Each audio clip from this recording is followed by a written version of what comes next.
Frères et sœurs, ce terrible dimanche où nous commençons la Semaine Sainte, j'espère que dans votre tête et que dans votre cœur, vous ne dites pas « c'est un événement qui s'est passé il y a 2000 ans » et qu'on en fait une célébration du souvenir, style 11 novembre ou autre. Mais que nous découvrons combien il s'agit de la mort du Christ aujourd'hui, de la passion de Jésus aujourd'hui. Quand j'entends que l'évangéliste est surpris et qu'à plusieurs reprises il dit « Et à partir de ce moment, Jésus ne dit plus rien. » Jésus se tait. Jésus ne dit plus rien parce que Jésus sait bien qu'il ne peut rien dire. Quand je pense à ça, je pense à beaucoup d'hommes, à beaucoup de femmes aujourd'hui, à qui Jésus ne peut rien dire. Parce qu'ils savent et ils savent. Jésus ne peut plus rien dire et il se tait.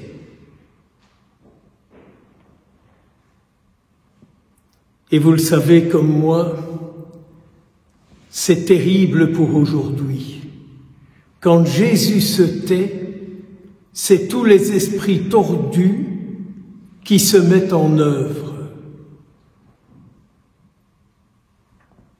Le vendredi saint, nous entendrons le récit complet de la Passion et vous entendrez combien Jésus est confronté au mauvais esprit. L'esprit de Judas, l'esprit de ceux qui viennent l'attaquer, l'esprit de ceux qui disent « condamnons-le », mettons-le à mort. Et vous allez me dire que ça s'est passé il y a 2000 ans. Moi, j'aime beaucoup quand on me dit « N'oubliez pas, Jésus est en douleur et en souffrance jusqu'à la fin du monde. »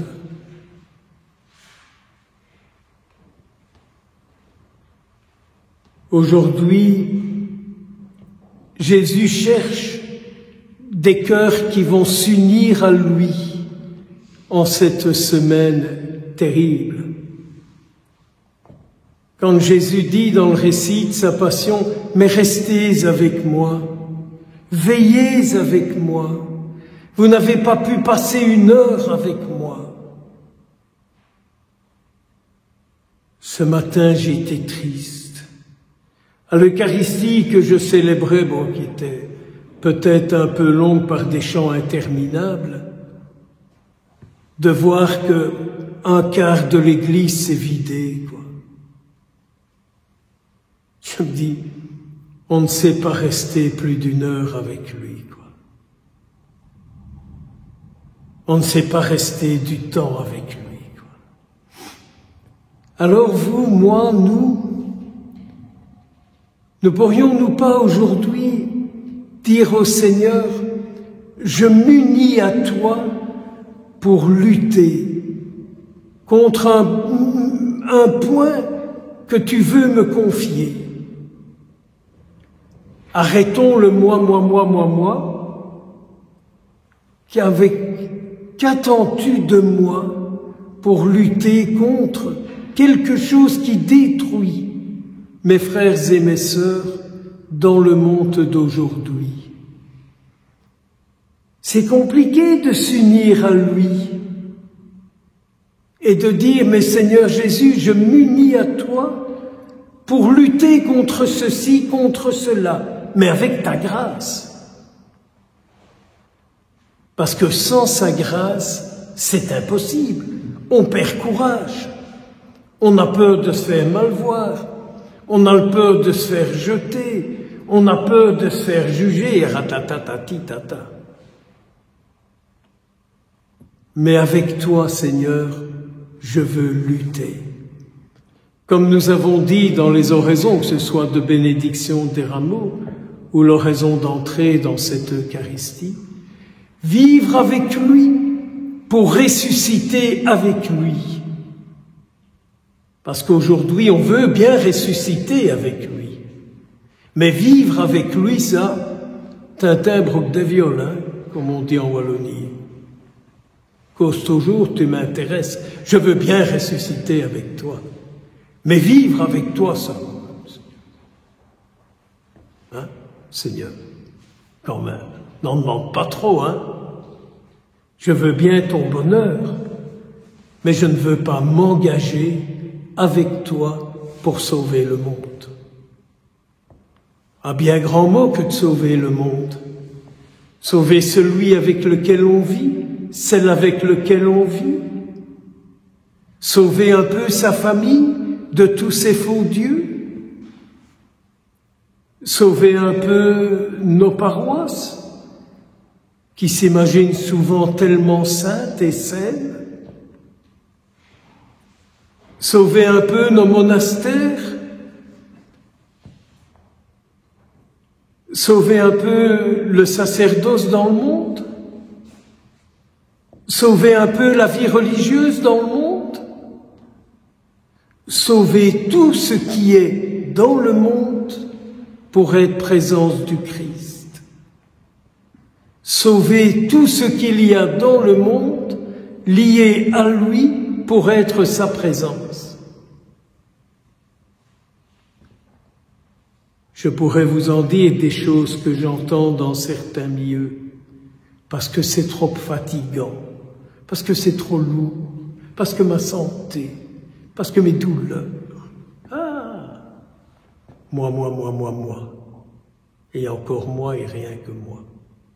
Mais Seigneur, tu me ressusciteras avec toi.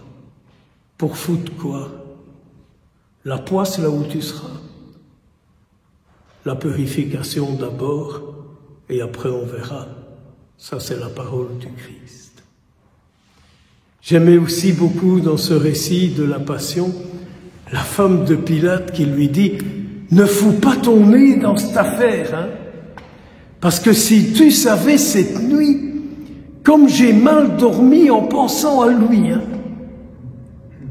je crois que si tu te mêles de la vie de ce type et que tu essayes de détruire sa vie, ça va mal tourner pour nous. » Mais quelle belle parole que cette femme! Si nous pouvions nous dire les uns aux autres, ne détruis pas Jésus en toi, parce que tu vas voir le résultat pour ta vie. Hein? Après on court, hein, pour les mettre dans le tabernacle. Et on dit à Jésus, mon Dieu, mais répare, hein, mais répare de grâce, mais corrige, mais purifie, mais souffle, mais dépêche-toi, Seigneur. J'ai même donné quelques euros pour ça, mais dépêche-toi, Seigneur. La base de tout, c'est lorsque on se permet de détruire Jésus d'une manière ou d'une autre dans une vie, que les catastrophes arrivent. Que les catastrophes arrivent en moi, en vous, en nous, dans le monde et partout. Et entre nous, hein, même dans l'Église. Mais même dans l'Église, qui se dit si sainte. Alors vous voyez, Jésus se tait.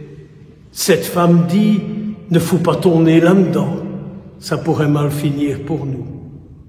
Quand on écoute et qu'on entend tout ce que ça fait germer, on se dit oui, oui, oui, aïe, aïe, aïe, pas plus rester une heure avec.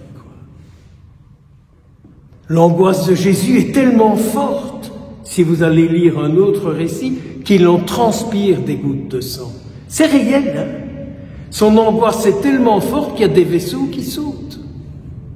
Et son sang est là. Et les autres, ils pioncent. Ils sont crevés. Les autres, ils pioncent. Ils sont crevés. Alors, frères et sœurs, Ne nous mettons pas du côté de ceux qui sont fatigués.